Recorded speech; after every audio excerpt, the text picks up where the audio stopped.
page 172. The U.S. government has not been able to determine the origin of the money used for the 9/11 attacks. Ultimately, the question is of little practical significance. The American authorities have not managed to trace the source of the funding. And then the most amazingly disingenuous statement, ultimately, is it of little consequence. It is of massive consequence. Doesn't it matter who paid for 9/11?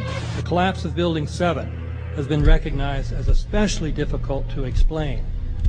The 9/11 Commission report implicitly admitted that it could not explain the collapse of this building by not even mentioning it. Mr. President, why are you and the Vice President insisting on appearing together before the 9/11 Commission? Because the 9/11 Commission wants to ask us questions. That's why we're meeting, and I look forward to meeting with them and answering their questions.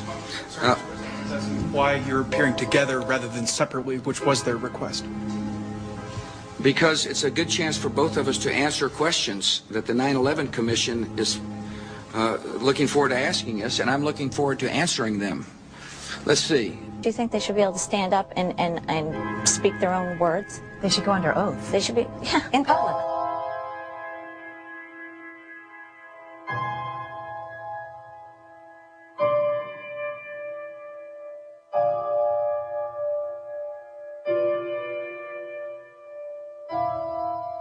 Don't you think that the families deserve to have a transcript or to be able to see what you Adam, said? you asked me that question yesterday. I got the same answer, yeah. The final report was a unanimous report. That means that if there was a single commissioner who had any objection about anything, that fact would be dropped from the report.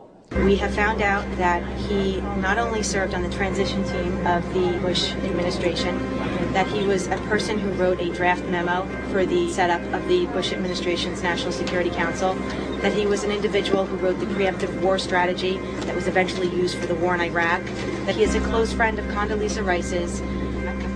We want him to resign.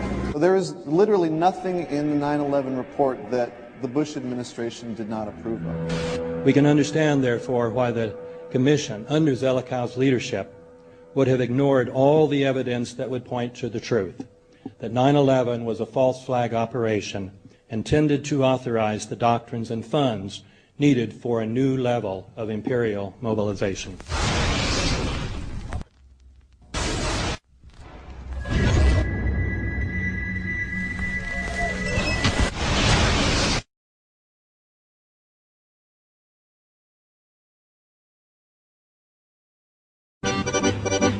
Armed with knives, armed with chemical, biological, nuclear weapons. Fanatics, terrorists, September 11th. September 11th, killers, September 11th. Terrorists, Al-Qaeda, terrorists, nuclear weapons, terrorists. 9/11 terror, terrorist, evil. September 11th, September 11th. The terrorists, war and danger. September 11th, terrorism, global terrorism, terrorism, terrorism. Terrorists, terrorists, terrorists, terrorists, terror. Terrorists, terrorists, terrorism. September 11th, global terrorism, terrorist, terrorism. September 11th, world terrorism, terrorism. September 11th, global terrorism. September the 11th, terror.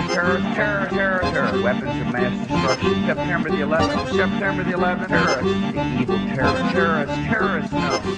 Terrorism. The words are hypnotically repeated. Terrorism, terrorist, terrorist threat, and of course, believed to be linked to Al-Qaeda. But it's the so-called war on terrorism that's in our faces practically 24/7 as the inescapable focus of our existence. One day, our grandchildren will look back on this time and ask, how was the war on terror won? The entire U.S. ruling class, ruling elite, comes to see terrorism as the preferred means, indeed the only means, to provide social cohesion, to provide an enemy image for the society to keep it together. According to neocon theory from Carl Schmitt, you have to have an enemy image in order to have a society. It's a very dangerous thing, because now it means that the entire social order, the political parties, intellectual life, politics in general, all based on a monstrous myth. Monstrous myth.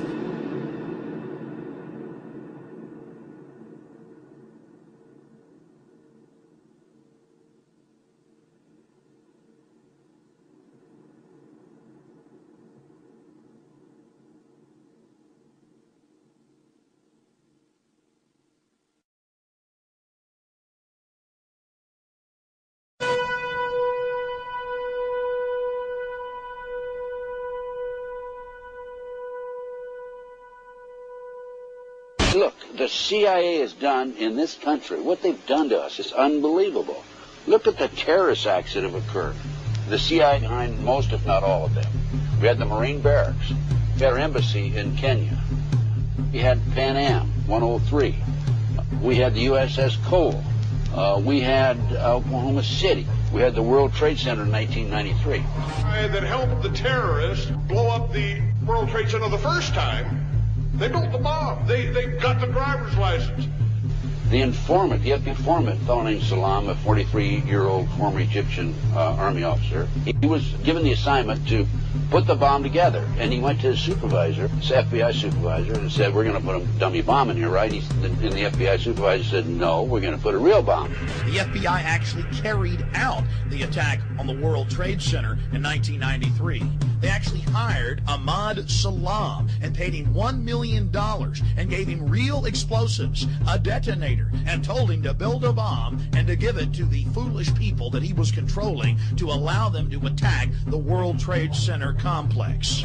Unfortunately for them, there were only 6 people killed, not enough to pass the legislation. So what happened is 2 years later, April 19, 1995, down comes Oklahoma City Murrah building, 168 people killed. 1 year later, the anti-terrorism legislation that takes away many of our constitutional rights and civil liberties is passed.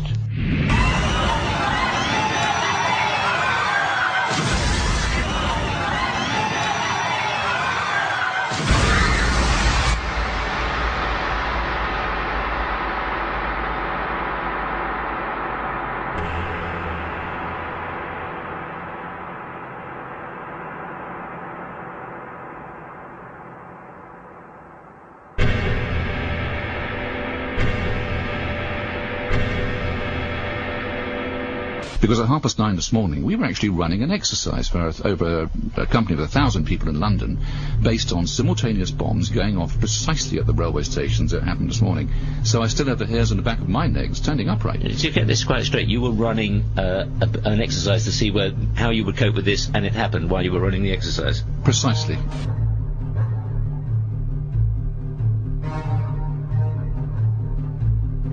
Supposed to believe is some kind of coincidence. There was also an anti-terrorist drill going on 7/7, and again, just like 9/11, they were talking about attacks on the same targets, the same kind of tube stations, and exactly the same time as the actual attack happened, providing some kind of cover for what must be operations orchestrated in some way by the state.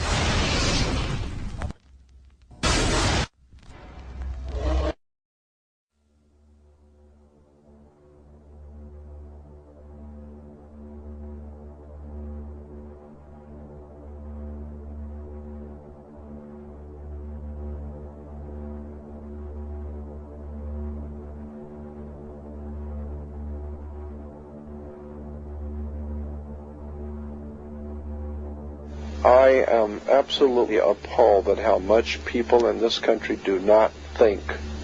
We are given to understand that an Arabic guy out there up in the mountains financed the most elaborate attack on this country. Do you think some people in a cave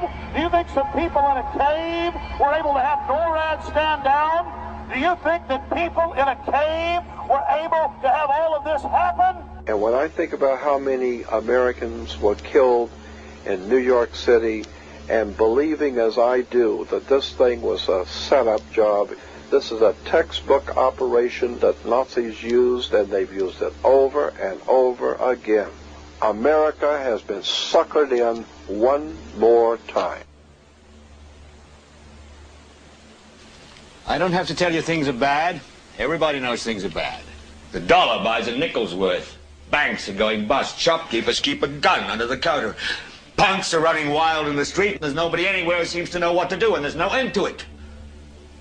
We know the air is unfit to breathe, and our food is unfit to eat. We sit watching our